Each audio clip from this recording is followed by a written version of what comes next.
Welcome to a special version of the ARC show and the podcast and the videos that we produce, the content that we hope you enjoy, which is all about apologetics, defending the faith, proclaiming the faith, and the beauty, truth, and goodness of what we believe.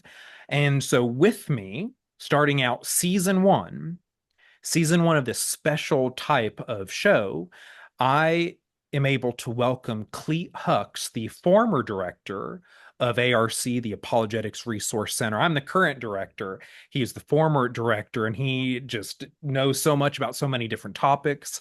I'm blessed to call him a friend and a brother, and I'm excited for this season, this series on a very important topic. So, Clete, thank you for your time. Thank you for joining us today. Thank you, Nate. Looking forward to it. Wonderful. Now, Cleet, he again knows a lot about a wide variety of topics, but for season one, we are going to cover the Word of Faith movement, and it goes by different names. Cleet will share a little bit more about that, just how you might be aware of it, or some people you might know that are within this movement.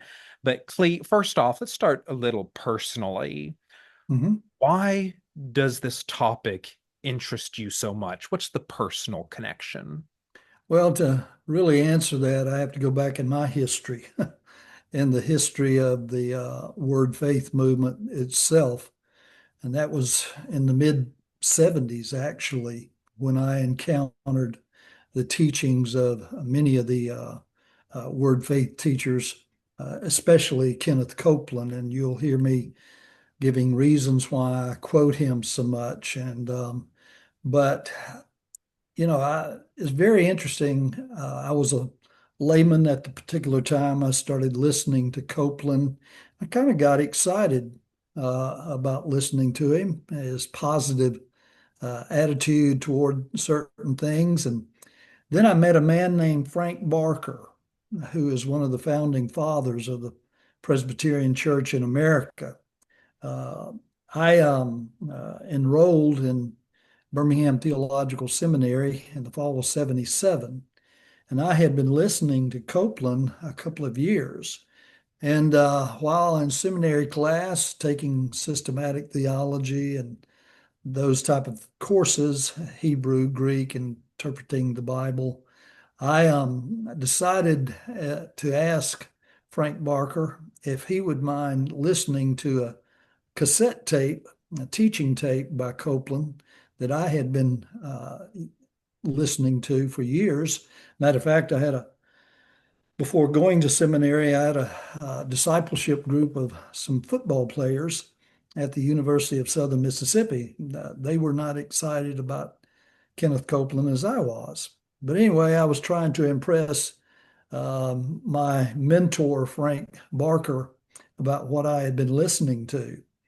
And I asked him if he would mind critiquing this particular tape. And the title of the sermon by Copeland is "Whatever Happened from the Cross to the Throne," which I learned later on was not original with him. He borrowed that from Kenneth Hagin. Hagin borrowed that from E.W. Kenyon, and I'll mention these names again because they're all instrumental in the foundation of the Word Faith movement. He said, well, Frank said, yes, I'll be glad to. Well, about a week later, I was in his neighborhood and decided to drop by his home to see if he had had an opportunity to listen to the tape. Well, he happened to be sitting right then and there critiquing that tape, and he had a legal size page full of notes. And the first thing that he had was God created Adam a God. Ooh. And I thought to myself, I didn't hear that on that tape. Well, he had a legal size page full of notes. And out beside that first comment of his, he said, wow, this sounds like the language of the cults. Mm.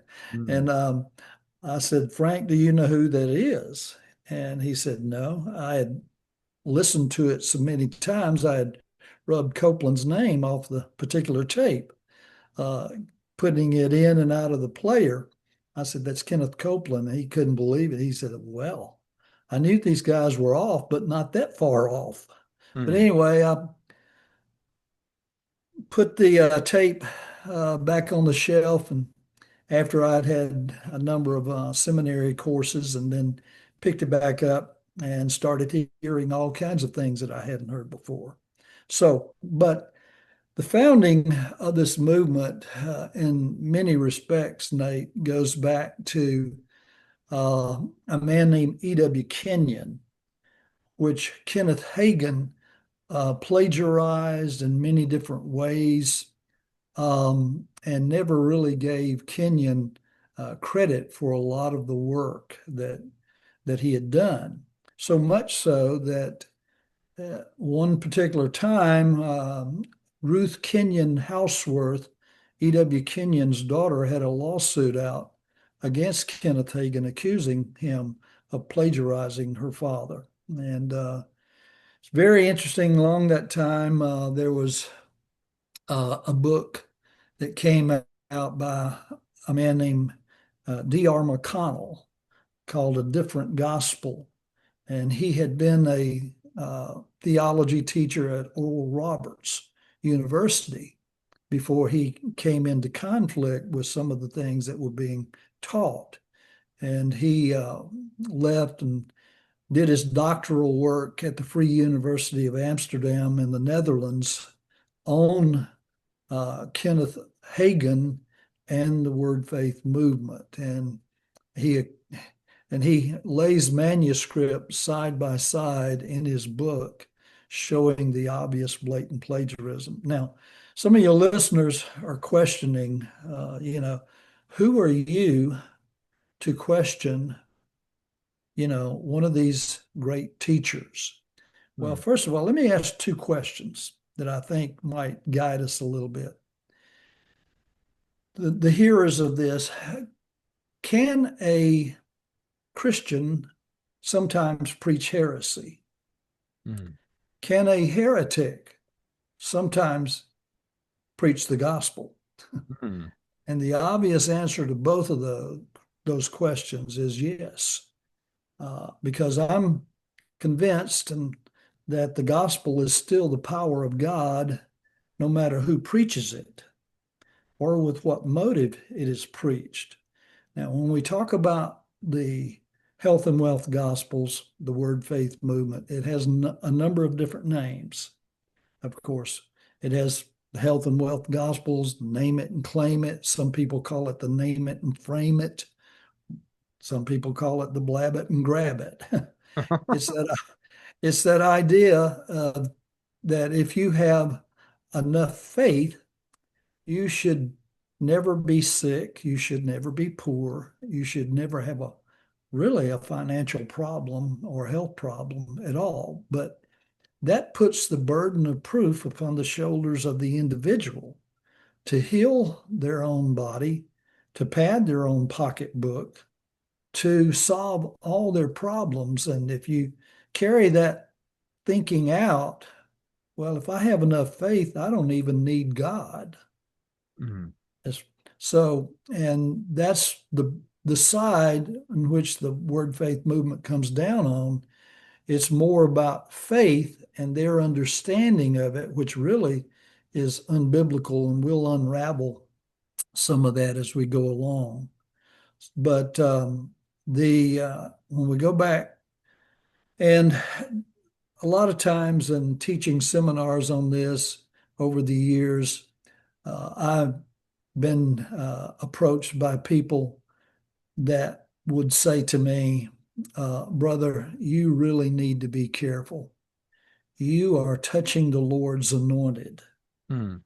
And I said, and a lot of times I respond, brother, you need to be careful because you're probably taking that out of context. Uh, where are we most familiar with that phrase, touch not the Lord's anointed? Well, the Psalms talk about that, and we are to respect, ministers in their position who rightly divide the word of truth. But we're most familiar with 1 Samuel, with the situation with David and Saul. If you'll remember, Saul was the king of Israel, but he knew that his time was up, and David was the heir apparent king to the throne. And in the cave, David had an opportunity. Saul, he was running for his life. Saul was trying to kill him. Mm. And David's servant found out that Saul and his men were right next door and said, told David, this is your opportunity. But what did David say? He said, no, I will not touch the Lord's anointed. Wow. Now, what it meant is that I will not inflict physical harm. See, I will not kill Saul. It doesn't mean that you and I are denied the right to question and even criticize someone's teachings, especially if they're wrong on the essentials of Christianity. As a matter of fact, uh, there's been a lot of apologetics done in this area, and I wouldn't be speaking out on it if it were simply involving surface layers. So, and those surface layers, and there's two different layers to this. One is the surface layers, like I said, if you have enough faith, you'll be healthy, wealthy, and wise. But it puts all the burden of proof upon the shoulders of the individual. But the bottom line to this is it's a very narcissistic movement because the emphasis is upon me and my needs, but they turn it into their greeds, basically. Mm. And so we need to separate that. Another question that needs to be asked is to the listening audience, why do we worship God? Is it for us and our needs, or is it for God and His being? Are we really worshiping Him? So those are some of the things that we need to clear up as we go along. I have a quick question. Sure. When it comes to geography, Mhm. when it comes to where this popped up, Mm. is it a certain part of the world? Is it more in the West, Europe, America? Is it maybe in Africa? Like, was it Mhm. centralized? Was it all over? Well, it happened here in America first, Hmm. but it is a global phenomenon. I've had the opportunity to be over the pond in a number of directions, and most of the time when I went over the pond, this is one of the main topics that I was asked to speak on and to clarify. Whether it's India, whether it's Africa, especially in Africa. Sometimes there's a disconnect and misunderstanding in the area of liberation theology. Hmm. You know, when we can point to the civil rights movement in our country or apartheid in South Africa. But whether people are oppressed in those situations, is if they are oppressed, easily it's easy to take the mindset of hearing the gospel but crying out for Barabbas instead of Jesus because they've been under political tyranny or whatever means of oppression it is. And so they misunderstand the gospel.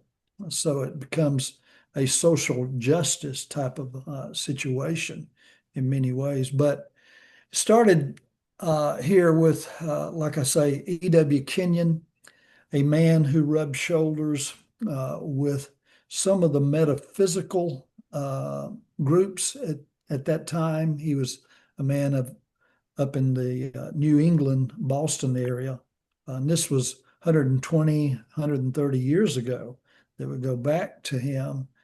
But he had an eclectic religious background. He Baptist some ways, Pentecostal some ways, but in that area, the metaphysical groups of Christian Science with Mary Baker Eddy, Unity School of Christianity, Ernest Holmes, Religious Science.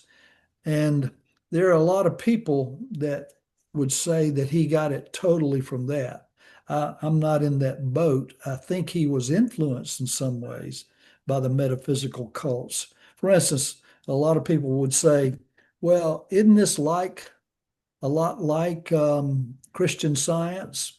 Well, no, Christian Science, being a metaphysical group, denies certain physical realities. They would say that physical pain or sickness and disease doesn't exist. Now, the word faith teachers would say, oh, yes, they exist, but they don't have a right to exist in you. And you can ward them off by your faith. If you have enough faith, you can be healthy, wealthy, and wise. And so that's the beginning of it. And then you come along with people like William Branham, and many of people in the Word Faith movement will sing Brannon's praises. When I last trip I made to Africa, a couple of year and a half, a couple of years ago, when I went to Kenya, they asked me teach a. I spent a couple of days on this movement, and they were asking me about Branham over there. There's a huge following of William Branham. And William Branham was back in the about 1930s, 1940s. And he was a non-Trinitarian. As a matter of fact, I have him on tape saying the Trinitarian doctrine is of the devil. Mm. And you'll hear Kenneth Copeland, Kenneth Hagin used to sing Brannon's praises right and left. Now, most of the people that you talk or are familiar with in the Word Faith movement, whether it's Copeland, Hagin, and the others, they're not non-Trinitarians. They believe in the Trinity, but he had this tent revival meetings and early revivalist, and then came along Oral Roberts with television, which really took off, and then Dad Hagin, Kenneth Hagin, his followers call him Dad Hagin. Kenneth Copeland calls Hagin Dad Hagin because of the influence that Hagin has had on Copeland. And then, of course, today we have um, Creflo Dollar. Mm. He's in Atlanta, Georgia, with a huge church there. Creflo Dollar is a disciple of Copeland. Copeland is his mentor.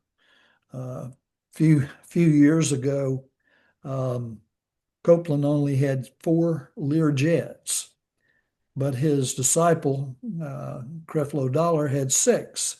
And Mm. he decided to give Copeland one to even them out. So they both had the same amount of jets. Ah. So, but then you've got America's smiling preacher today with Joel Osteen, which is a lot of people would say that he's on the level of positive thinking with Norman Vincent Peale or Robert Schuller, Mm. former Robert Schuller, positive or possibility thinking. But and he Osteen is basically went to Oral Roberts and studied television production, which he's very good at. So, but there's Joyce Meyer, there's a number of them, and new ones coming on the scene all the time. Mm.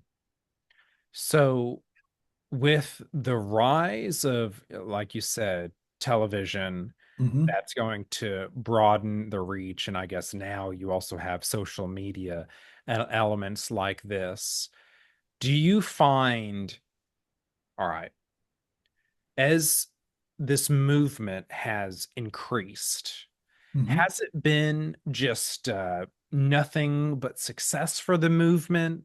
Has there been dips in popularity, or has it been, since it came onto the scene, it's just gone up and up and up in terms of people listening to it, people following it, or are there peaks and valleys? Any observations there? The answer is yes. to all of those questions. It has grown ever since it came into existence, has grown by leaps and bounds, and it continues to do so. And it shifts all over the world. Nate, it because it is because we come into the world narcissistic anyway, Oh, an inordinate amount of attention on self. hmm, That is our fallen nature. That is our default. And as such, we look out for number one first. hmm, And but you can, if you can imagine the televangelist here in America who drive Mercedes and Rolls Royce or whatever. As a matter of fact, Frederick K.C. Price, another name in the past, said he drove a Rolls Royce. Crenshaw Center, Christian Center hmm, in L.A. But them taking this health and wealth gospel to third world countries, and hmm, they have been and for decades, and garnering huge crowds who have been oppressed politically, socially, economically, and them dangling this glitz and glitter carrot before their eyes. If you have enough faith, you can be like us, so. Now, I have a question Mhm, off of some of these things that you're saying. What might you say to someone who looks at their success, all the things that they have, mhm, cars and jets, the budgets of their ministries, mhm, and they might point to the fact that it seems like they're pretty successful. And mhm, because it's the health and wealth gospel, prosperity mhm, preaching, etc., mhm. well, doesn't isn't that evidence that what they're saying is true? That if you just have enough faith, if you just do what they do, you can live like them. Isn't it evidence that they're right in what they're teaching? In other words, because they're increasing in wealth and prosperity, that's the evidence of God's blessing. Well, there's another thing in our culture that is increasing every day. It's called sin. Ooh.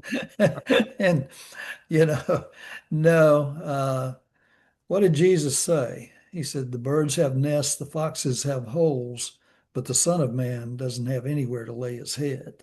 Hmm. Now, they twist that in many, many ways. As a matter of fact, John Avanzini, one of the teachers of this sometime back, he said he wore designer clothes, Hmm. so much so that the soldiers, before they mistreated him, they parted Jesus's clothes. He said those clothes that they took from Jesus you couldn't find on the rack. This was designer clothes. But they will interpret passages like that as, zeroing in on their desire to be healthy, wealthy, and wise. Hmm. Jesus didn't come to tell them that they were a sinner. Jesus came to make them healthy, wealthy, and wise. And that's the reason why you got so many of them in it. Hmm. It's a padded cross in many, many ways. It's not an old rugged cross. Uh, so, Now, as you're mentioning these names and their mhm. disciples, do you see some of the crossover appeal? Are they making inroads in your average church? Obviously, they have mega churches with thousands upon thousands of people, Mhm. but do you see aspects of their theology in, with local pastors, local seminaries, local churches? Do you see any trends there? Yes, and has been steadily increasing. Like I say, if your motive is to be blessed by God, be careful Hmm. because what these guys are saying may be enticing to you. if you're not seeking first the kingdom of God and his righteousness. The, I think the, that's pur- well said. Go on.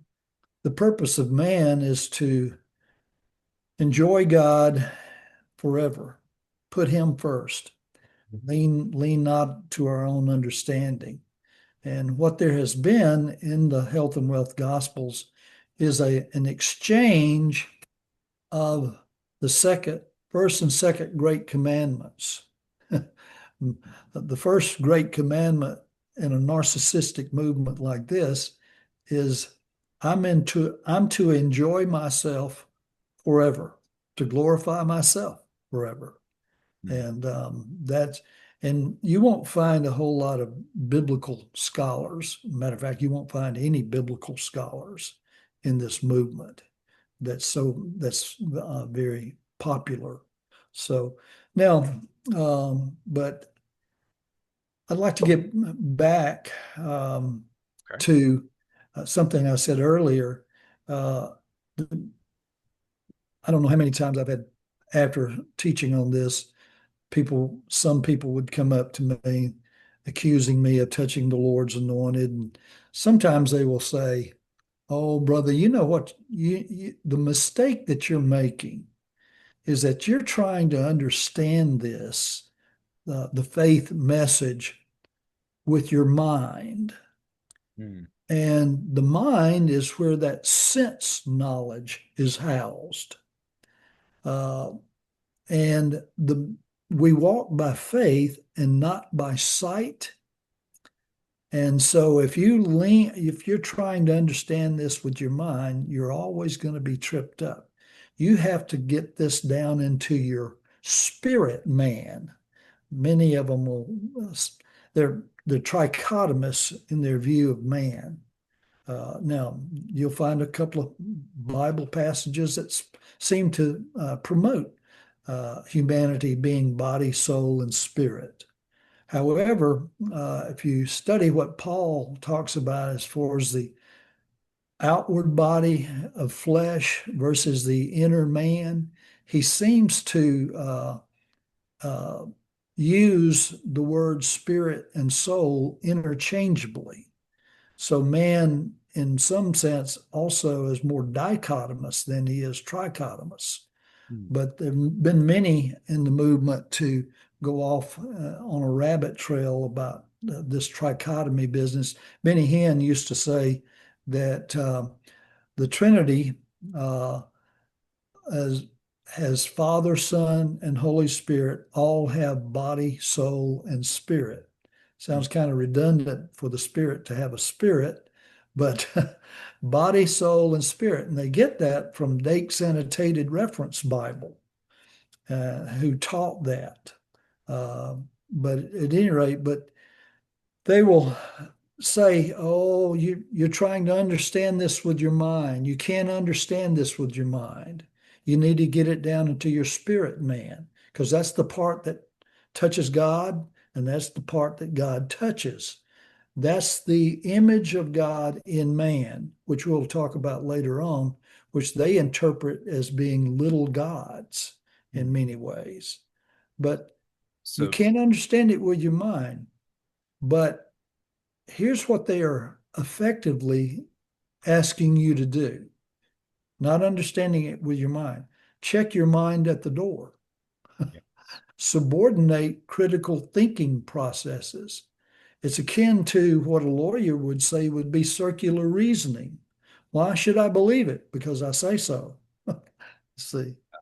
I see some Eastern religious aspects of that as well, the Mm, minimization mhm, of rational thinking. mhm, Now, before we get more into the teachings of this mhm. movement and Right, different aspects, how they twist things, different ideas they pull from, different right. worldviews they pull from, Mhm. is there anything you'd like to share from a history standpoint? People, major players, major figures, or do you think we covered most of or all of the big names? Yeah, I've mentioned names, Copeland, Hagin, E.W. Kenyon being the start of it, with again, him being influenced a little bit with New Thought metaphysical teachings, but he was kind of a Baptist guy leaning toward some of these things. And there are a lot of people that will um, quote him and never, like I say, never giving him credit for it. But uh, as we get into the doctrine later on, I'll be quoting from a lot of Copeland stuff and Hagin stuff. Like I say, Copeland has a sermon tape called What Happened from the Cross to the Throne, which is not original with him. He got it from Hagin. Hagin got it from E.W. Kenyon. Joyce Meyer has a sermon tape, same title, and she got it from Kenneth Copeland. So, but as far as the history of it is concerned, that is the history. But you do have to figure in some of the early faith cure movements that started before Hagin with Oral Roberts and some of them. Okay. I've enjoyed talking about or listening more accurately from my perspective about these different people and some Mhm. of what they're teaching and different Mhm. aspects of all of this. I think this is a natural finish to episode one of our series. Again, we have the ARC show. It's podcast, YouTube, Rumble, just different platforms. We're going to upload this season to those things as well, but it's a special type of show. It's a special type of series. This is season one, talking about the prosperity gospel, as Clete put it very well. It goes by different names: word faith, word of faith, and name it, claim it. I love what you said about blab it and grab it. I love that one so much. I don't like what the teaching is, but the name is very clever. But anyways, we're going to have more episodes as time goes on. My name is Nate Williams. I'm the director of the Apologetics Resource Center, ARC. I'm with Clete Hux, my friend, and the former director of ARC. Clete, thank you for joining us today. Thank you, Nate, for having me. All right, y'all, until next time, I'll talk with you later.